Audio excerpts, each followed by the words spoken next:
Buonasera gentili telespettatori, dall'entroterra siciliano si racconta, da Valerio Martorana, e quest'oggi vi presento subito i graditi ospiti che abbiamo qui in studio. Sor Carla Monaca, direttrice dell'Istituto Figlie Maria Ausiliatrice di Mazzarino, benvenuta qui a Mediterraneo 2, Sor Carla. Grazie. E Mimmo Ficarra, disoccupato, e vi spiegherò perché tra poco. Benvenuto Mimmo. Buonasera a tutti, buonasera. Perché queste due figure quest'oggi nel nostro programma? Sor Carla, perché oggi la Chiesa ci chiede di scendere in campo, e con un doppio senso questo scendere in campo, perché c'è una bellissima iniziativa per l'oratorio delle Figlie di Maria Ausiliatrice di Mazzarino, che ha visto protagonista per diversi anni Don Franco Solarino, che molti cittadini di Mazzarino ricorderanno, con la presenza dei Salesiani di Don Bosco, oggi proseguita con la presenza, quest'opera salesiana del Carisma di Don Bosco, con le Figlie di Maria Ausiliatrice.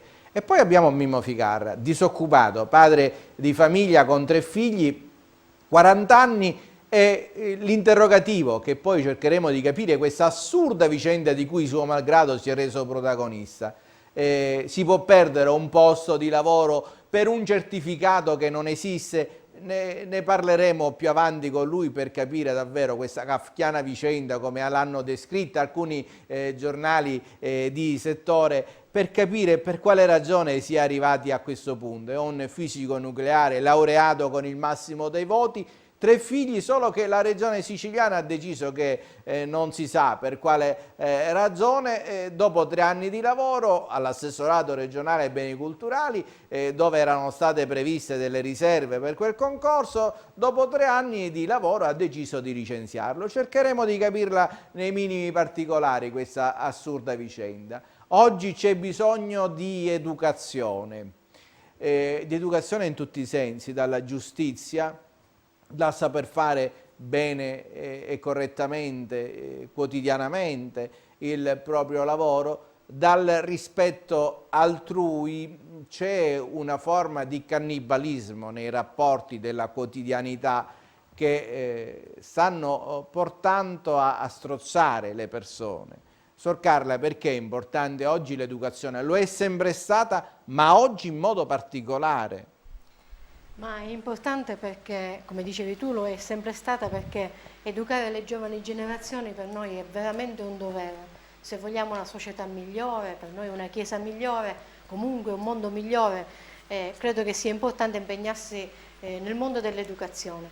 Oggi però ci troviamo a vivere in una società in cui effettivamente sperimentiamo la superficialità nei rapporti, sperimentiamo un'opinione che a volte diventa verità, sperimentiamo illegalità, sperimentiamo corruzione, ci accorgiamo che i nostri ragazzi hanno veramente bisogno di un accompagnamento, di un aiuto, perché, come diceva il Papa in una lettera inviata alla Diocesi di Roma, siamo in un tempo di emergenza educativa, ma anche di emergenza di educatori. Quindi l'impegno nell'educazione deve essere un impegno forte, anzitutto sì, con la testimonianza, con la coerenza della propria vita, ma anche poi creando le condizioni perché questi ragazzi veramente possano fare delle esperienze così altamente formative da formarsi una coscienza trasparente, solida, una personalità veramente forte, perché ci accorgiamo che oggi personalità forti non ne abbiamo molte. Ecco. Oggi ci accorgiamo solamente e semplicemente constatiamo che c'è tanta mediocrità, c'è tanta superficialità, però c'è un dato di fatto, che la Chiesa, le agenzie educative in generale, la Chiesa in modo particolare, ha bisogno di testimoni credibili e attendibili. Certo, il tema della testimonianza è forte, no? Lo diceva già Paolo VI, il mondo non ha bisogno di maestri ma di testimoni. D'altra parte è il primo approccio che noi abbiamo con le persone. In genere quando incontriamo qualcuno per strada sicuramente non ne ascoltiamo subito la voce, ma ne vediamo il comportamento. Quindi la testimonianza è comunque la comunicazione, no? Che passa attraverso il nostro modo di essere, di vivere, di stare in mezzo alla gente, è un messaggio forte, più forte di quello delle parole. Quindi se questo lo è nella dinamica umana, nella dinamica relazionale, lo è ancora di più nella testimonianza poi del Vangelo, perché comunque noi dobbiamo annunciare la bellissima notizia che Gesù ci salva, ci ama, ci libera, e la dobbiamo testimoniare sicuramente in un modo trasparente. Oggi abbiamo tantissime persone, come dicevo poco fa, personalità a volte molto fragili, ma abbiamo anche tanti cristiani che magari vivono l'esperienza della fede non in maniera radicale. Certo, questo. Io invito la regia, anche per presentare Mimmo Ficarra, a mandare in onda il servizio che sulle reti del nostro telegiornale abbiamo fatto vedere ai cittadini su questa assurda e kafkiana vicenda. Ascoltiamo. Domenico Ficarra, 40 anni, è sposato con 3 figli ed una laurea in fisica nucleare con i massimi voti. A causa di un inestricabile groviglio burocratico, forse semplicemente la mancanza di un pizzico di buonsenso da parte di chi potrebbe e dovrebbe sbloccare la situazione, si ritrova senza lavoro da parte della regione siciliana, non potendo esibire un documento impossibile. Partecipa ad un bando per dirigente tecnico-fisico pubblicato nell'aprile del 2000 dall'assessorato ai beni culturali, se lo aggiudica e dal 2007 al 2010 lavora presso Talente. A quel punto però il contratto gli viene revocato per il mancato riconoscimento di una riserva. L'appello è quello che un lavoratore, un padre di famiglia con 3 figli fa alle istituzioni perché si vede annullato un contratto di lavoro a tempo indeterminato per un certificato che non è possibile produrre. In effetti sono state interpellate, oltre alla SL di Caltanissetta, tutte le SL della Sicilia e si conferma che questo certificato non esiste. Questo qui non è ammissibile in democrazia, che un giudizio non possa essere revocato quando ci sono tutti gli elementi che, di fatto e di diritto, che fanno dire che un lavoratore ha ragione. Se noi dobbiamo avere per forza torto perché qualcuno ci dice che diciamo, abbiamo per forza torto senza giustificato motivo, allora questa non è più democrazia. Sì, perché dopo aver vinto il ricorso al TAR, il CGA siciliano è tornato a dar torto a Ficarra, non avendo egli esibito quella certificazione di cui si è detto prima, una certificazione materialmente impossibile da produrre, mentre egli dispone di tutto quanto serve rispetto alle leggi nazionali in materia, letteralmente ignorate da tale corti alle quali la stessa normativa siciliana fa riferimento. E finora non è servito a sbloccare la situazione nemmeno il ricorso straordinario al Presidente della Regione. Nessuno si accorge né del diritto né del fatto. È una cosa inammissibile, inaccettabile. Non è possibile che una persona venga annullato il proprio contratto senza giustificato motivo. Non è io. Allora, la prossima settimana entrerò in sciopero della fame. Insomma, non vi sembra assurdo che per rivendicare un diritto in questo territorio o bisogna minacciare lo sciopero della fame o buttarsi da un balcone, da una torre? Mimmo. Non so che dire, veramente c'è da rimanere allibiti, se non, vede, Giovan Battista Vico diceva che noi siamo, diciamo, nello sgabello più basso della visione, diciamo, generale degli eventi storici.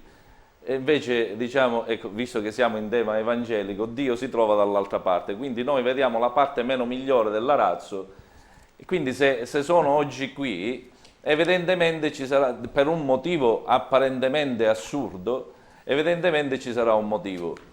In pratica ti hanno licenziato dopo 3 anni perché ti richiedono un certificato che nessuno può produrre. Tu hai interpellato 9 ASP siciliane e queste ASP cosa ti hanno risposto? Sono qua, le interpelle alle 9 ASP, sono qua, si possono vedere perfettamente. Le 9 ASP mi hanno risposto, dice lei, forse che è pazzo. Io onestamente non avevo questa intenzione di andare a chiedere alle 9 SP, perché già l'avevo chiesto alle SP di competenza che è di Caltanissetta. Loro mi rispondono, intanto noi non siamo competenti.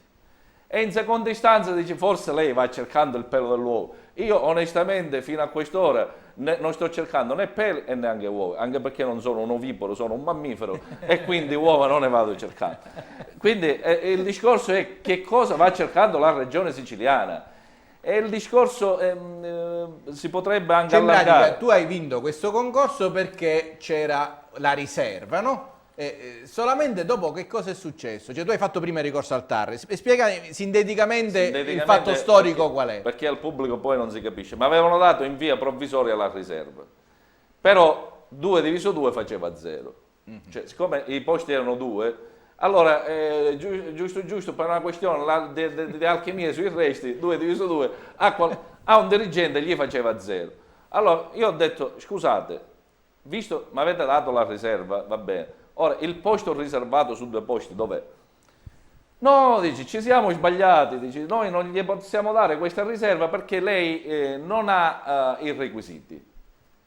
Praticamente si doveva produrre un documento che doveva lasciare all'ASL per una vecchia legge regionale, che la legge regionale dell'81 recepiva una direttiva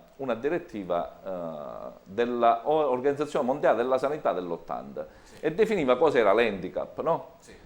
Quindi chi diciamo, ha un difetto o una malformazione che gli produce un danno anatomico o funzionale, soprattutto, non è che tu devi avere per forza un braccio, un arto che ti manca, puoi avere un arto che non ti funziona o qualcosa di funzionale che ti impedisce di svolgere le normali attività della vita.